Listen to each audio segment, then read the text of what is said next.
ఏపూరు సోమన్న తర్వాత గద్దర్ నర్సింగ్ ఇద్దరు చూస్తే గద్దర్ గారి పాటలు గుర్తొస్తాయి, గద్దర్ గారి రూపం గుర్తొస్తుంది. ఆ గొంతు వింటుంటే కళాకారులకు గర్వంగా ఈరోజు ప్రజల కోసం పాటలు పాడే వ్యక్తులు అంటే వీళ్ళు కళ్ళంలో కనబడుతున్నారు.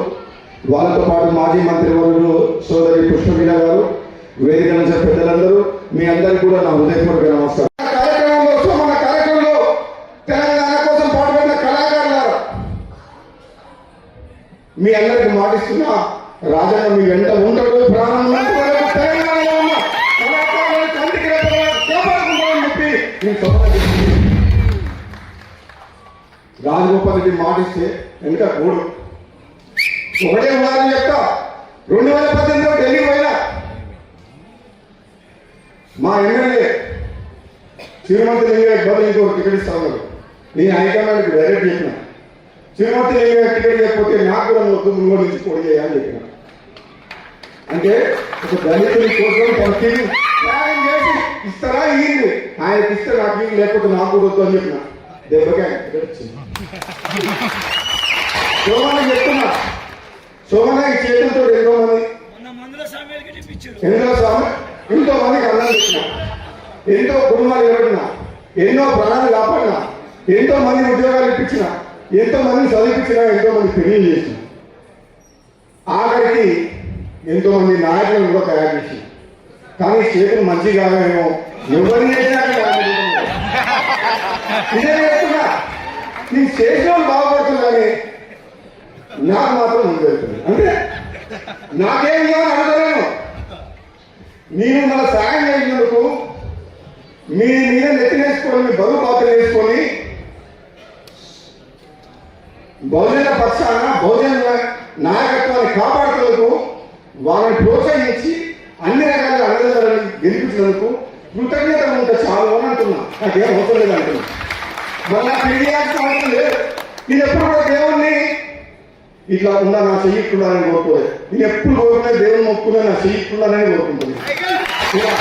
ఇవి అడుగుకునే చేతులు కావు, అన్నం పెట్టే చేతులు, కాపాడే చేతులు, కన్నీళ్ళు పుట్టే చేతులు, కానీ అడుకునే చేతులు కావాలి. అందుకని చెప్తాను, ఈరోజు సోమన్న బయటస్తుంటే నాకు కూడా బాధ అనిపించింది. ఎంతో మంది అర్హులైన వారు, ఉద్యమంలో పాటలు పాడిన వాళ్ళు, ఎన్నో ఏళ్ళుగా రాత్రి వారు కష్టపడ్డ వాళ్లకు దక్కలేదు. కానీ ఈ తెలంగాణ ఉద్యమానికి సంబంధం లేని వాళ్ళు, కాంగ్రెస్ పార్టీకి సంబంధం లేని వాళ్ళు వచ్చి పెద్ద పెద్ద పెద్ద పదవుల్లో ఉంటే నాకు కూడా బాధ అనిపిస్తుంది అప్పుడప్పుడు. కానీ ఒక రాజకీయ పార్టీలో ఉన్నా కాబట్టి నేను ఎక్కువ మాట్లాడలేకపోతున్నాను. నేను మాట్లాడడం స్టార్ట్ చేస్తే ఎప్పుడో మీకు తెలుసుగా. ప్రజలు ఓటేసి గెలిపిస్తే వాళ్ళకి అండగా ఉండాలి, కానీ అహంకారం అనొద్దు, అహంకారం ఉండొద్దు. పదవి అనేది బాధ్యత కానీ కిరీటం కాదు. ఇప్పుడున్న నాయకులు చాలా మంది గెలిచే వరకు ఒకటిగా, గెలిచిన పిల్లగా వస్తే మారిపోతుంది. ఎక్కడికైనా వస్తున్నాయో పెద్ద పెద్ద కార్లు. అప్పటిదాకా నిజంగా సత్యాగ్రహంగా మాట్లాడతారు, గెలిచిన పిల్లలకి ప్రయాణిస్తున్నారు. నేను ఎంతో మంది ఎమ్మెల్యేలకు సాయం చేసిన గెలుపు కోసం, టికెట్ల కోసం నిజాయితీగా ఉంటున్నా. కానీ నా ఎమ్మడు ఎవరు ఏమైనా ఉండరు, ఒక్కడే ఉంటా.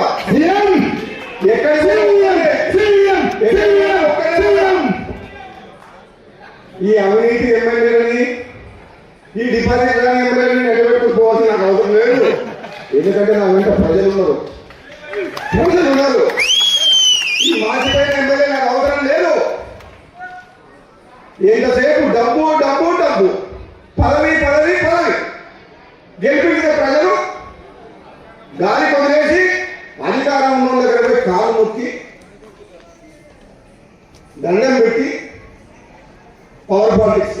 రాజగోపాల్ రెడ్డి కూడా ఎమ్మెల్యే ఉందా తెలంగాణ? ఉండరు. అధికారం పుట్టి అదురుకుంటారు. అవునా కదా? నిజమా కదా? గెలిచిన తర్వాత అంతే. సో అందుకనే ఏమంటున్నా, నా చేతులు ఇతరులకు మంచిగా, నాకు మంచిగా.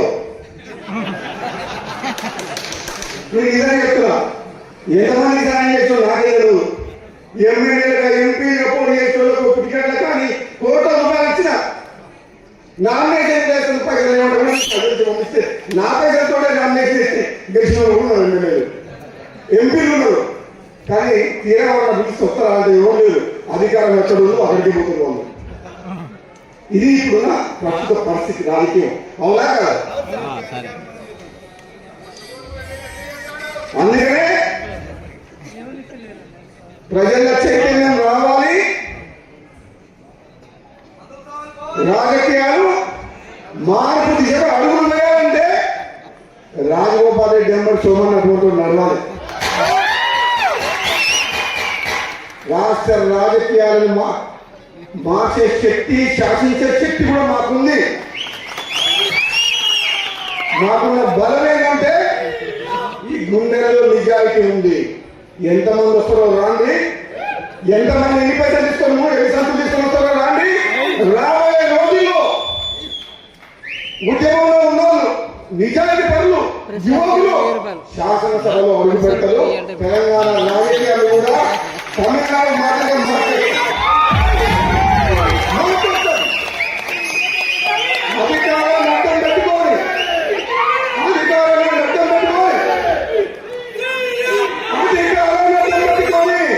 అభివృద్ధి పేరు మీద లక్షల కోట్లు దోచుకుంటున్న వాళ్ళు ఎమ్మడి పడతాం. దోపిడీ వ్యతిరేకంగా పోరాటం చేస్తాం. నీవు నిజాయితీ పనులు అని చెప్పేసి మా సహనాన్ని, మా ఓపికని చేతగానితనంగా భావించొద్దు.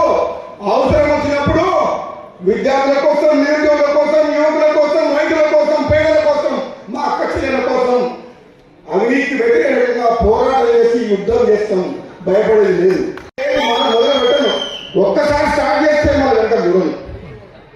కేసీఆర్ గద్ద దింపుతాం, కేసీఆర్ కుటుంబాన్ని జైలు పంపిస్తామని చెప్పిందా అది మొట్టమొదటిసారి.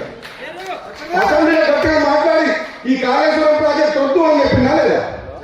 ఈ బెల్ట్ షాపుల తాగుడేందని అడిగినా లేదా? ఈ లక్షల కోట్ల అప్పులేందని అడిగినా లేదా? నువ్వేమన్నా నియంతవా? ఈ తెలంగాణ అంటే నీ రాజ్యం అనుకుంటున్నావా, నువ్వు రాజు అనుకుంటున్నావా, నీ తర్వాత నువ్వు కొడుకుని అనుకుంటున్నావు?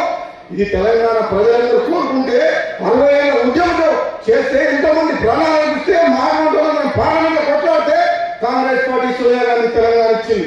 అంతేగాని నువ్వు రాజు, నీ తర్వాత నీ కొడుకు యువరాజు అని చెప్పి మాట్లాడితే నేను తట్టుకోలేదు, ఒప్పుకోలేదు. అందుకనే నేను పోరాటం చేస్తా. నా ముందు దెబ్బకే పోయి పాములు అనుకుడు కాదా? అది గెలుప. 100 మంది వస్తే పోలీసులు పెట్టుకొని దొంగతనంగా గెలిచింది. ధైర్యంగా వచ్చేటప్పుడు అంత గెలుస్తున్నా. అంతమంది అవసరమా? ఒక 80 మంది కొడుతుంది, 100 మంది అవసరమా?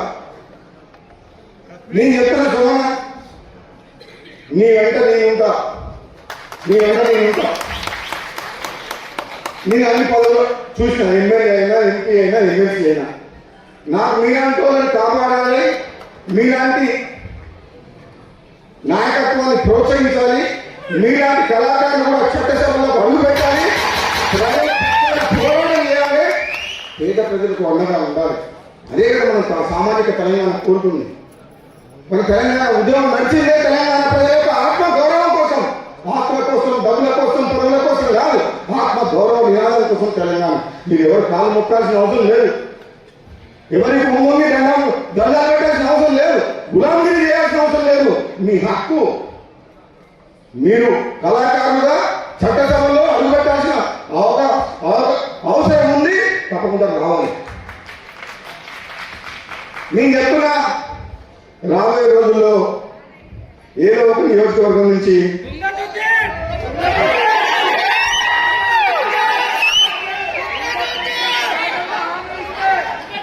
నేను ఒక్కసారి మాట్లాడితే వెనక ప్రాణం పోయినా సరే అది చేస్తా. నా పనికి పోయినా, ప్రాణం పోయినా, తుది శ్వాస వరకు ఇచ్చిన మాట కట్టుబడే ప్రయత్నం చేస్తున్నా. అందుకని చెప్తున్నా, తెలంగాణలో ఏ పురుషమన్నా చట్టసభలో అడుగు పెడతారు.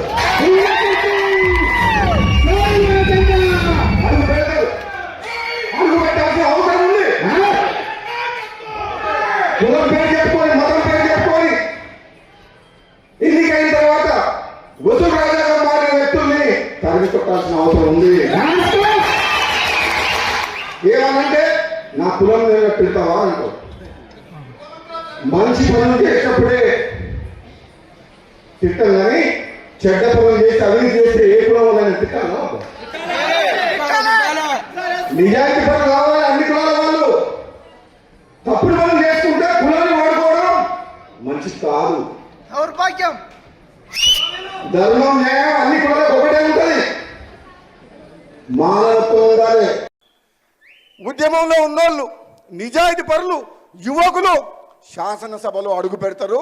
తెలంగాణ రాజకీయాల్ని కూడా తమిళనాడు మాదిరిగా మార్చేస్తాం. అధికారాన్ని అడ్డం